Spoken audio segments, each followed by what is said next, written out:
बहुत अच्छे से सुनना मेरी माताओं। कई माताओं के मन में संशय होता है कि हम 1 महीने का व्रत धारण करते हैं और उस बीच में रजस्वला धर्म आ जाता है। वो रजस्वला धर्म आता है तो हमारे महीने भर का नियम का क्या होता है? इस प्रसंग को थोड़ा ध्यान से सुनना। बार बार ये प्रसंग नहीं मिलेगा और पहले भी कथाओं में ये प्रसंग नहीं आया। आज बीकन गांव की हरिहर्ष महापुराण में ये प्रसंग आया है। तो जितने लोग आस्था पर सुन रहे हैं, जितने फेसबुक यूट्यूब पर सुन रहे हैं, इस प्रसंग को थोड़ा ध्यान से सुनना मेरी माता।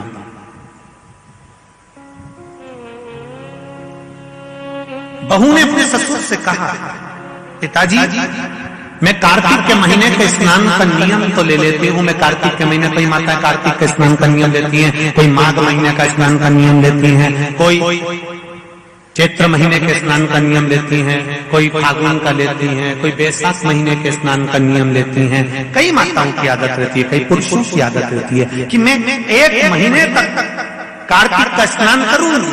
पर वो कार्तिक के स्नान में कुछ दिन ऐसे आ जाते हैं कि उसमें रजस्वला धर्म आ जाता है।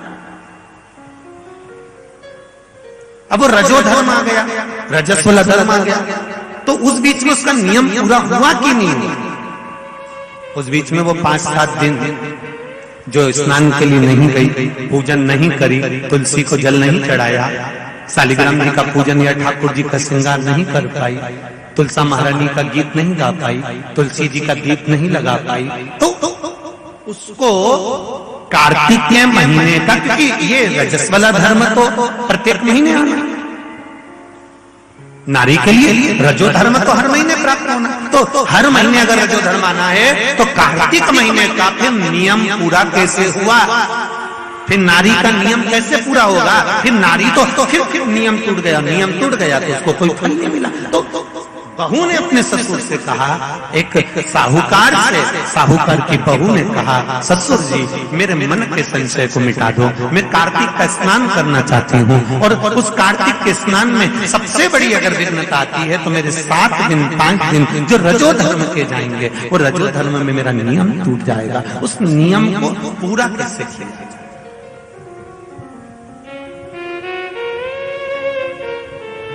वो नियम पूरा कैसे होगा? कार्तिक के महीने का स्नान करने वाले जरा ध्यान देंगे, चाहे बैसाख स्नान करें, चाहे माघ का स्नान करें, मेरी माताओं का रजो धर्म 7 दिन 1 महीने के अंदर आ ही जाता है। और आया तो वो नियम टूटा। उस नियम को पूर्ण कैसे करा जाए? कहा, साहूकार ने कहा कि बहू मैं इतना विद्वान तो नहीं हूं, ज्ञानी तो नहीं हूं, पर मैं मेरे गुरु से इस बात को स्मरण कर आऊंगा। अब बहू को कार्तिक का महीना आ रहा है, कार्तिक के महीने का उसको इंतजार था, वो इंतजार में बैठी है। मात्र कार्तिक आने में 8 दिन बचे थे। अब देखिएगा जरा, आप में और बहू में क्या अंतर है। कार्तिक के महीने आने में 8 दिन बचते हैं तो आप पुताई चालू कर देते हो। बोलो सही है कि गलत है?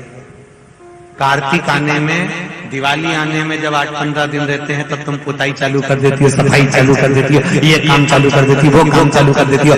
सारे काम तुम्हारे कार्तिक का महीना आने के समय पर चालू हो जाता है। और बहू सफाई नहीं पूछ रही, साफ सफाई पर ध्यान दे रही है, पर ऐसा नहीं कि साफ सफाई नहीं कर रही, पर उसका ध्यान वही कार्तिक के महीने के स्नान में लगा हुआ है। आज बहू 8 दिन बचे और बहू का भोजन छूट गया, उसका भोजन नहीं, भाई मिला अंदर जाए। किसी चीज को पाने की जब तमन्ना होती है ना तो खाना पीना छूट जाता है। ये नागेश्वर मंदिर महिला मंडल से पूछ लेना। बहू की नींद चली गई, उसको भोजन नहीं भागा, नींद गई, भोजन भाया, बड़ी दुखी। साहूकार को कोई मिला या ना मिला, इस बहू की आंख का अश्रु तुलसी के क्यारे के पास गिर गया। तुलसी के क्यारे के पास आंसू गिरा, अश्रु गिरा। महाराज अब बहू की आंख का अश्रु झलका, तुलसा महारानी की कुछ कृपा, देवर्षि नारद ने एक साधु का रूप धारण कर, साधु का रूप धारण करता देवर्षि नारद जिस मार्ग से साहूकार जा रहा था उसी मार्ग पर एक वृक्ष के नीचे जाकर बैठ गए। वृक्ष के नीचे बैठे और बैठते ही साहूकार ने देखा कि बहुत पहुंचे हुए बाबा लग रहे हैं, चंदन का तिलक लगा है, कंधे पर यज्ञोपवीत पड़ा हुआ है, बड़ी बड़ी जटाजूट है, मुख पर कुछ तेज पुंज है, बड़ा प्रकाश दिख रहा है, रुद्राक्ष की गले में माला पड़ी हुई है, हाथ में तुलसी की माला धरी हुई है। और साहूकार ने जाकर हाथ जोड़कर निवेदन करा, बाबा जी, ओ बाबा जी, मेरे मन के संशय को मिटा दीजिए। बाबा जी ने पूछा, क्या बात है बाबा? साहूकार जी बोले, मेरे बहू के मन का संशय है। नारी जब कार्तिक के महीने का स्नान करती है, या माघ महीने का स्नान करती है, या वैशाख महीने का स्नान करती है, या चैत्र महीने का स्नान करती है, नारी जब पूर्ण एक महीने का स्नान करती है तो बीच में जो रजस्वला धर्म आ जाता है, नारी 5 दिन 7 दिन जो काम नहीं कर पाती है, वो रजो धर्म के समय पर, रजस्वला धर्म के समय पर उसका 1 महीने का नियम खंडित हो जाता है। तो वो खंडित हुआ नियम पूर्ण कैसे हो, उसका वर्णन आप मुझे बता दीजिए। वो नियम मुझे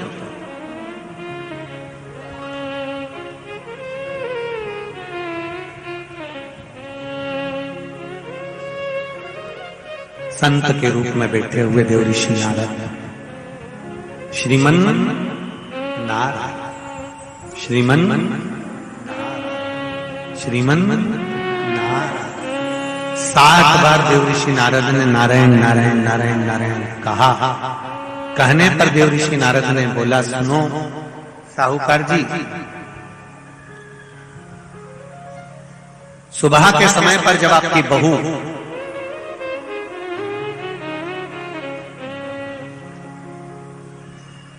मंदिर की ओर जाए तो उसको इस मार्ग की ओर लेकर आना। मैं आपको ज्ञान उपदेश दूंगा और वो ज्ञान उपदेश आप बहू को श्रेष्ठ दे पाए ना दे पाए, वो बहू सम्मुख में बैठकर सुनेगी तो उसको प्राप्त होगा। ये देखो वही कथा आ गई।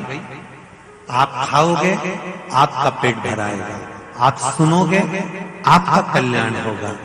बेटों बेटियों को लेकर आओ, बहुओं को लेकर आओ, बच्चों को लेकर आओ, उनके सुनने से उनका लाभ,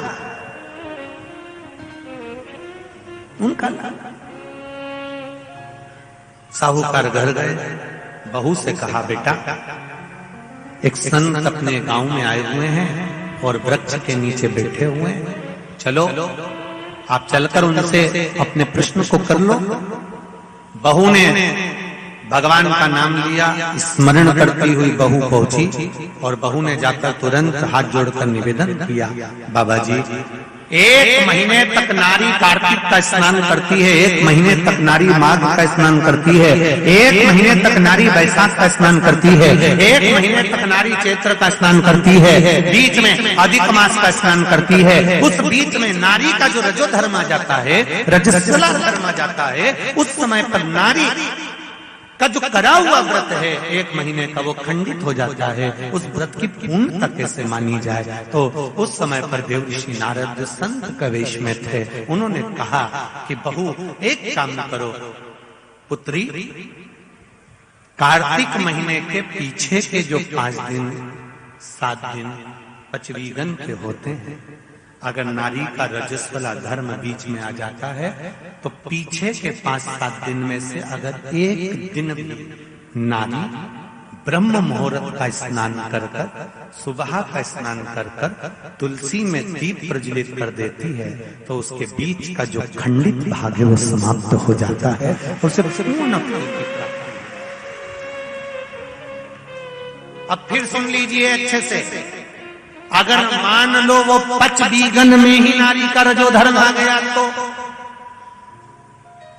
बहुत बहुत ध्यान से सुनना। ये कथा हरिहर शिव महापुराण की कथा जो भीकन गांव वालों को मिली है, संपूर्ण विश्व के कल्याण के लिए बहुत ध्यान देना। हर नारी का प्रश्न है, प्रत्येक नारी के प्रश्न ये सम्मुख में रहता है। मान लो आपने कहा कि रजो धर्म आ गया मध्य में तो आप पीछे के 5 दिन स्नान करो। वो 5 दिन में अगर रजो धर्म आ गया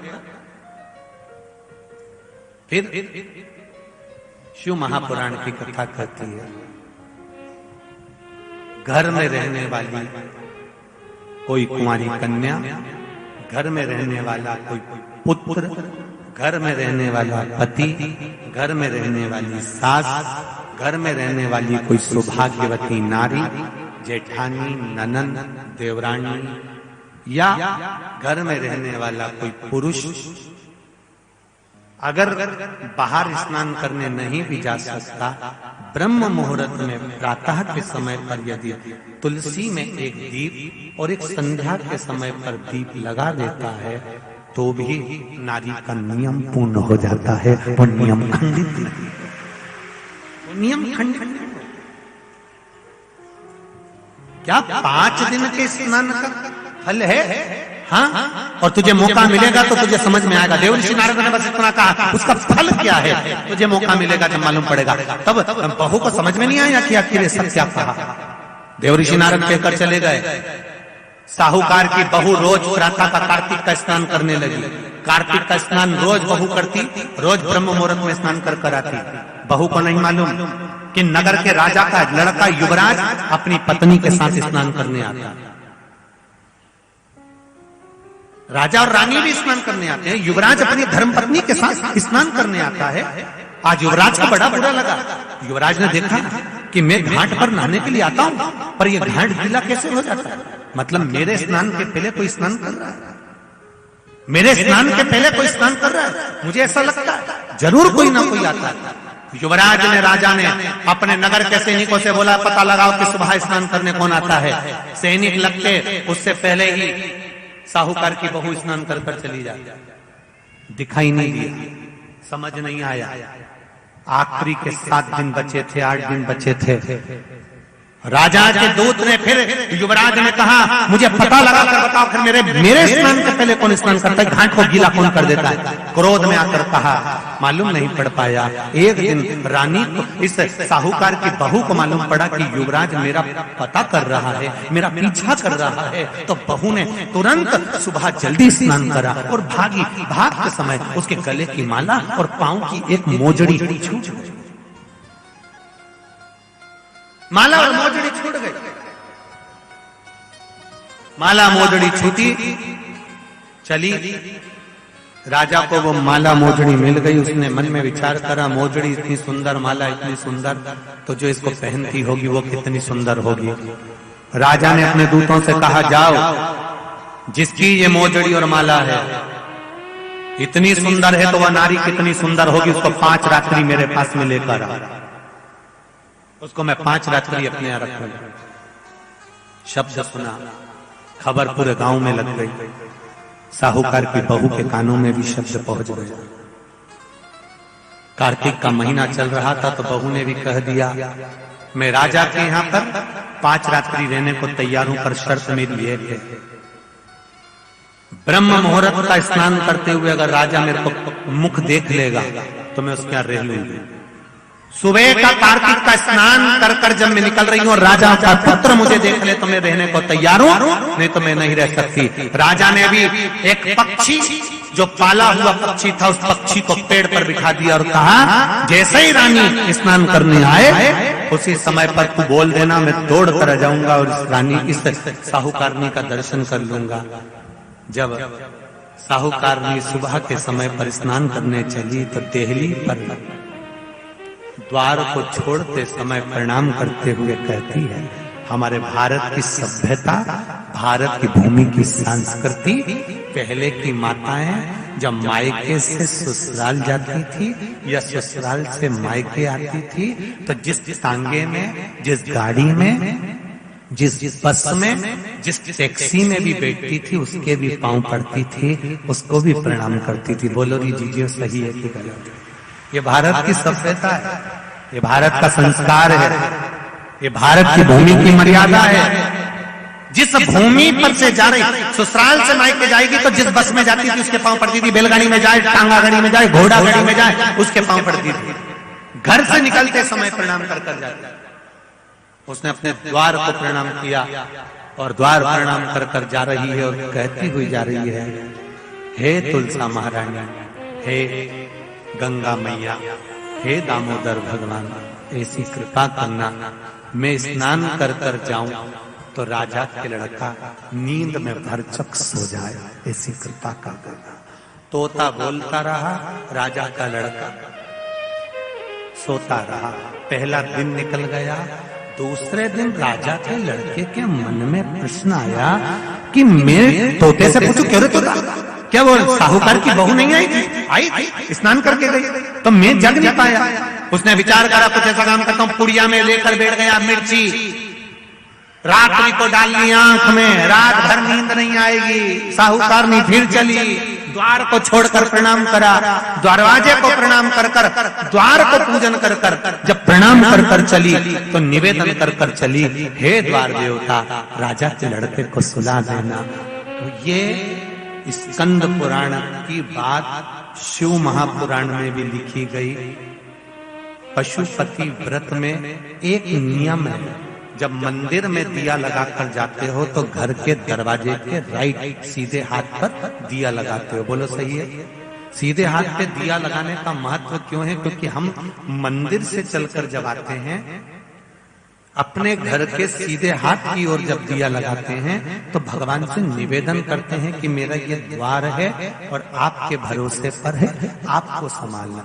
दूसरे दिन उसने मिर्ची डाली राजकुमार ने, तो भी उसकी नींद लग गई। तीसरे दिन उसने अपने शरीर का कट लगा लिया कि इसकी जलन होगी तो नींद नहीं आएगी, मालूम पड़े तो भी नींद आ गई। चौथे दिन उसने आगी जलाकर बैठ गया तो भी नींद आ गई। पांचवें दिन भी उसको नींद आ गई। 5 दिन तक उस साहूकारनी का मुख नहीं दिखा।